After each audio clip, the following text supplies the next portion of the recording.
You guys ready for chemistry class? Let's get into it.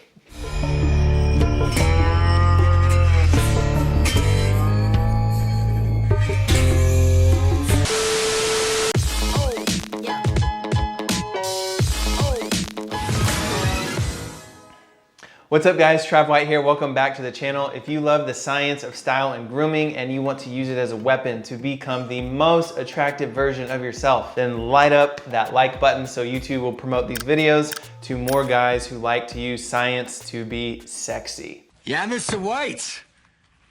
Yes, science.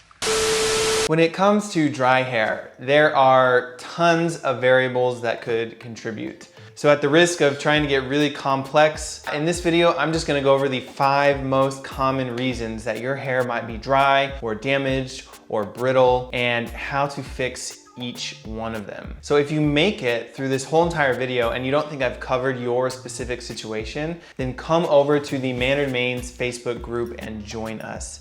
You can ask very specific questions and you can get more individualized answers from the guys in the group and myself as well. But I mean, you should join anyways, regardless if your question gets answered or if it doesn't. It's just one of the best Facebook groups for hair growers out there. Okay, so let's get into it. The first and most common reason your hair is dry could be because you have low or high porosity hair. So what the heck is hair porosity? Well, if you look at this chart, which you can download for free in the description, by the way, it's my hair type PDF. Each person can have one of 3 different hair porosities. You can have low, medium, or high. But for the purpose of this specific video, I'm just gonna focus on the low and high porosity so you can see how they contrast and how both could lead to dry hair. So all porosity means is just how well your hair absorbs and retains moisture. Low porosity hair has really tight cuticles, so moisture, oils, creams, and lotions have trouble penetrating the hair. But once it does get in, it holds on to that moisture really tightly. But since low porous hair struggles to absorb moisture at first, there's a chance it could get dry and brittle. But the good news for people with low porosity hair is that once you do successfully moisturize your hair, it holds on to that moisture really, really well. And you won't have to moisturize it again for a while. So for low porosity moisture, just think hard in,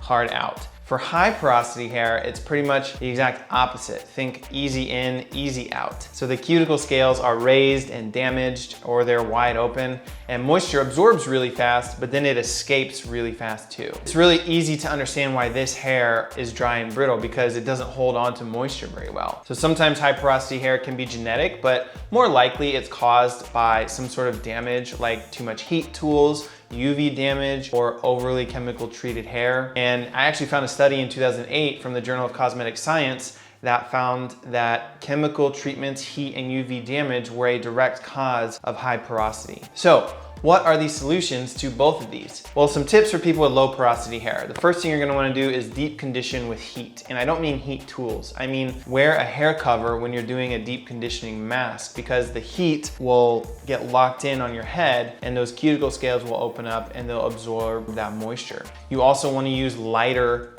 oils. So coconut oil is probably too heavy for people with low porosity hair because it'll just sit on the outside and it might dry your hair out even more, making it more brittle. So lighter oils like grapeseed oil, sweet almond oil, these are great options for you. And you also want to shampoo and condition with warm water because that will help open up those cuticle scales, which will help your hair dry faster as well. So another method you'll want to look at is called the LCO method. And this stands for liquid, cream, then oil.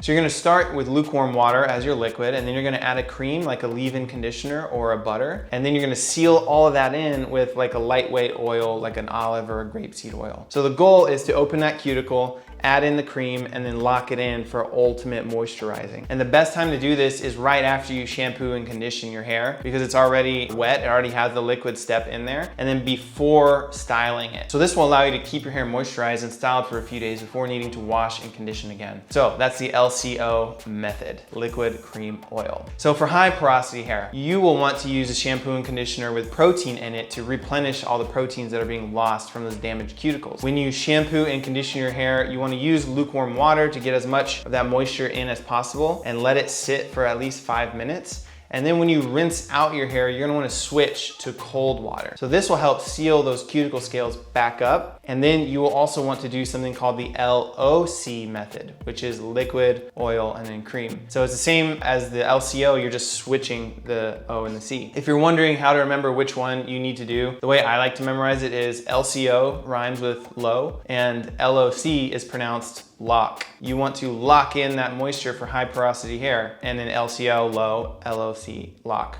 high. So what is the LOC method? Well, after you wash and condition your hair, it's already going to have the liquid in it. So then you're going to want to add an oil, like a coconut oil or an argan oil, something very nourishing. And then you're going to want to lock it in with a leave-in conditioning cream or a butter like a shea butter. And then you'll just let your hair dry naturally. Don't use heat tools. That's gonna evaporate the oil and dry your hair out again. So for high porosity hair, the goal is sealing and healing. That's what that last step does, the cream. It seals it in. So the second reason your hair is dry and brittle is that your pH levels are too alkaline. What the heck does that even mean? Am I spitting out myths? No. So 2 things to know about your hair. One is that hair carries an electrical charge, which if you've ever touched the Van de Graaff generator that you see at museums, those balls, and your hair sticks up, then that's just because your hair has an electrical charge. Number 2 is that your scalp and hair shaft have a pH level. And to explain this, I'm gonna get into a little bit of chemistry 101. So a few definitions that will help you understand this moving forward. The first is, what is pH? pH stands for potential of hydrogen, which basically is a measurement that measures the concentration of hydrogen ions in a solution. pH is measured on a scale from 0 to 14, with water being perfectly balanced at equilibrium at a pH of 7. So if something is acidic or it has an overabundance of positively charged hydrogen ions, it's gonna measure between 0 and 6.9. And if something is too alkaline, it has an overabundance of negatively charged hydroxide ions, and it will measure between 7.1 to 14. So when positive hydrogen ions combine with negative hydroxide ions in perfect equilibrium, this is what produces water, aka H2O. But sometimes water disassociates through a process called autoionization. And when too many hydrogen ions or hydroxide ions are present in a solution, it becomes either too acidic or too alkaline. And to what degree that happens is measured on the pH scale. I'm gonna bring this back around to hair in a second. It's just important to understand this, so stick with me. Okay, so the second definition to understand is the isoelectric point of something. Simply put, this is the pH level at which the net electric charge of something is neutral. And this is really important to understand for hair. So our hair shaft has a pH level of about 3.67. And then the sebum on our scalp has a pH level of around 5.5. This may be acidic if you look at it compared to water on the pH scale, but the isoelectric point for untreated hair is 3.67, meaning that any products that you use that are more alkaline than 3.67 will give a negative static charge to your hair. So this is not a myth. A study was actually done in 2014 to measure how shampoo pH can affect your hair and if this is myth or reality. That was what they were trying to look at. So this study's conclusion was, and I'm quoting, "An alkaline pH relative to your hair may increase the negative electrical charge of the hair fiber surface and therefore increase friction between the fibers. This may lead to cuticle damage and fiber breakage." It is a reality and not a myth that lower pH levels of shampoo may cause less frizzing and generate less negative static electricity on the fiber's surface. So it did go on to say that it's still up for debate what pH range is ideal for shampoos, and that pH levels are not required to be put on shampoo and conditioner bottles. But basically what this means is that anything you put in your hair, like shampoo, conditioner, even water, that's above your hair's isoelectric point of 3.67 will create a net negative electrical charge. And when there's an increase in the alkalinity of the hair compared to that isoelectric point, this can cause flyaways, frizz, tangles. It can increase friction between fibers, which can lead to cuticle damage. So since the hair and scalp pH ranges are slightly different, with hair being 3.67 and your scalp being around 5.5, there is no agreed upon perfect ideal pH levels for shampoos and conditioners. Even water at a pH of 7 can create a net negative charge in hair. But these chemists who formulate shampoos and conditioners, they do know this, and they put in cationic and non-ionic compounds to help lower the static negative charges, basically. I've also read a few articles that make the argument that a pH level right between hair and scalp is ideal, so something like 4 to 5 pH, although it is still up for debate. But the same study went on to say that only 38% of name brand shampoos had a pH level under 5. So if you're buying big name labels or like off the rack 2-in-1s or something like that, chances are your shampoo is too alkaline and could lead to frizzing. So if you notice your hair is crazy frizzy or too dry, you can try using a more acidic solution to bring back that net neutral isoelectric point. And if you think your hair is way out of balance, something you could try as an at-home solution is apple cider vinegar, which has a pH of 3. And that will bring balance back to your scalp and your hair. But I wouldn't use it too often, as the acidic pH can cause scalp irritation since it's more acidic than your scalp if overused. But this can help bring your hair back down to its neutral isoelectric point of that 3.67. Okay, moving on. But remember pH, because we're gonna come back to it in a second. The third most common reason you might have dry or brittle hair is you're just using the wrong hair products. And guys, I get it.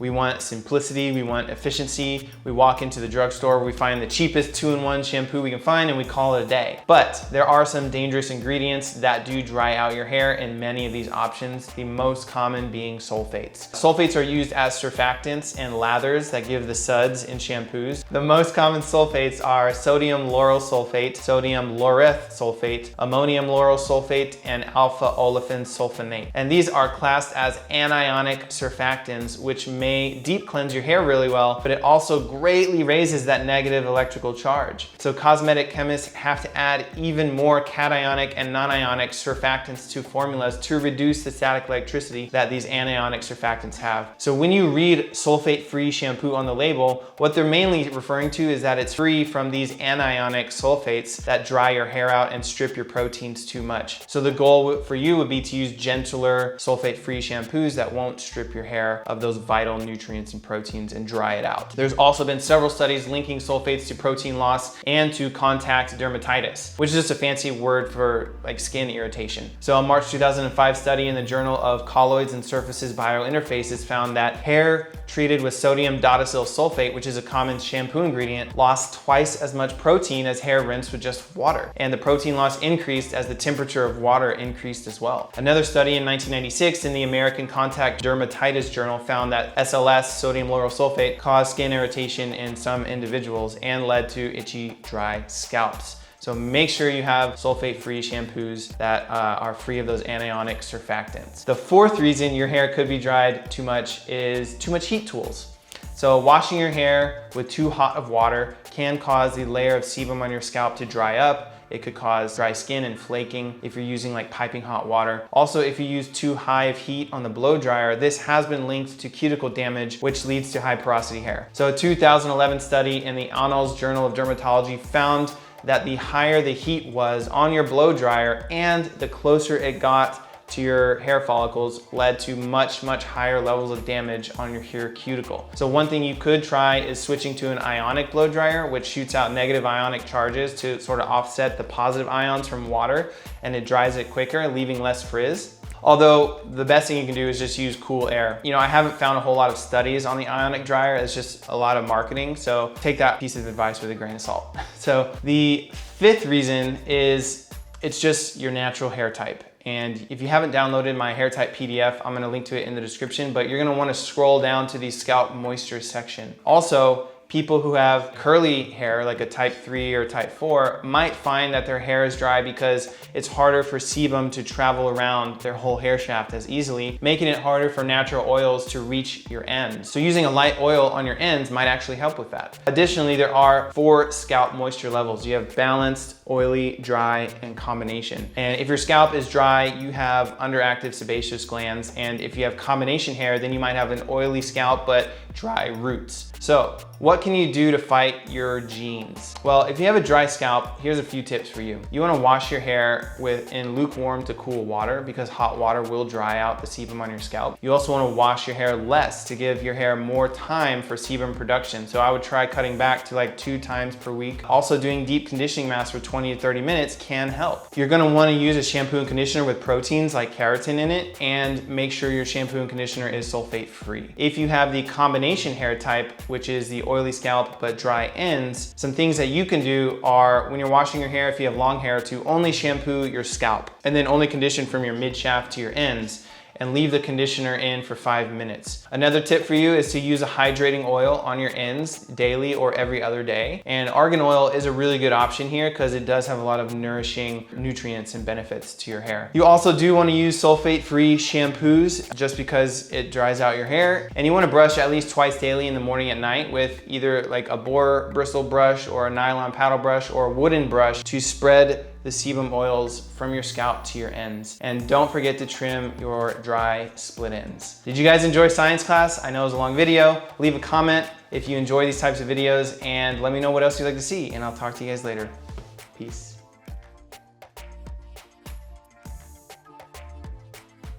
Dry hair. Ah hee ho hee ho. My part is not even. Oh my gosh. We're just gonna run it like this for this video. Sorry, middle part fans. I'm doing a side part today. All right, mushroom drink. Not coffee, it's a mushroom drink. pH levels are too alkaline. And the most common sulfates, so using sulfate,